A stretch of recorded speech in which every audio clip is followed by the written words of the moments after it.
Despite that resounding defeat, President Sadat's drive to address the Egyptian People's Assembly on the 16th was akin to a Roman triumphal march.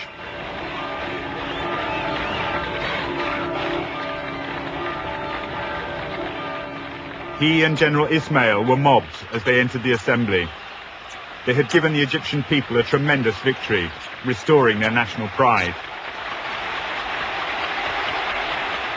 In his address, President Sadat described the crossing of the canal as a miracle by any military standard, and went on to say the nation could feel safe and secure. It was now armed with a sword and a shield. But even as he spoke, a column of Israeli tanks was busy demolishing Egypt's shield. Not in Sinai, but in Africa.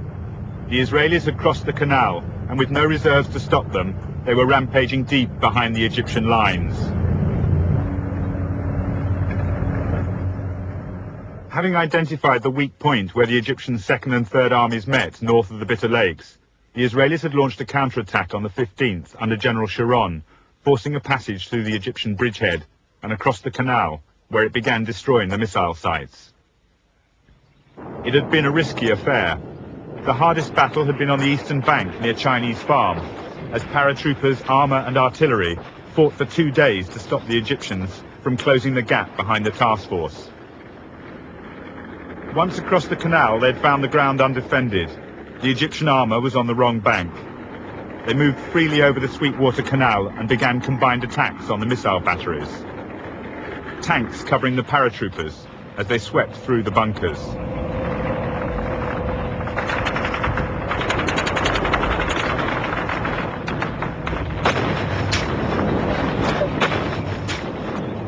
General Shazli was now at breaking point. He argued for the transfer of armor to the west, but Sadat dismissed the Israeli crossing as a mere television operation and secretly relieved Shazli of his command. It was the American airlift of military equipment to Israel that finally convinced Sadat of the gravity of his position. Material losses had been enormous on both sides, but he had expected the Israelis to grind to a halt long before his own Soviet supplies ran dry. Now he was forced to ask the Russians to arrange a ceasefire. Moshe Dayan had been against the crossing from the start, but had refused to make a decision either way. He told Elazar that he must decide on military grounds alone.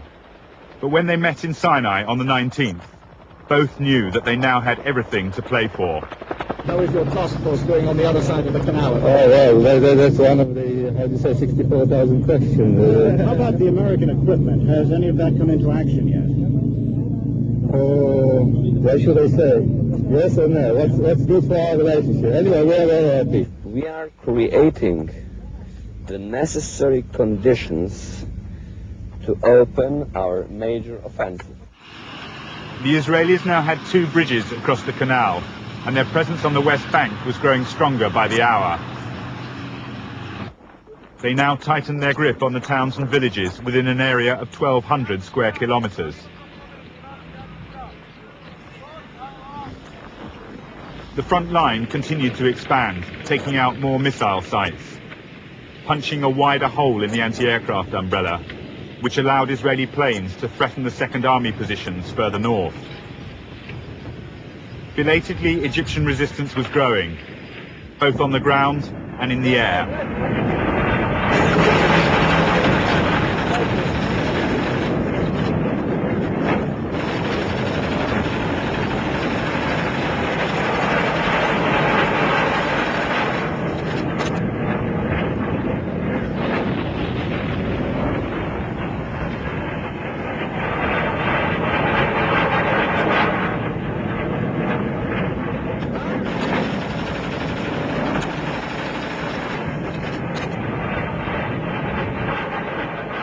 This air attack on the 22nd of October ended minutes before the announcement of a ceasefire.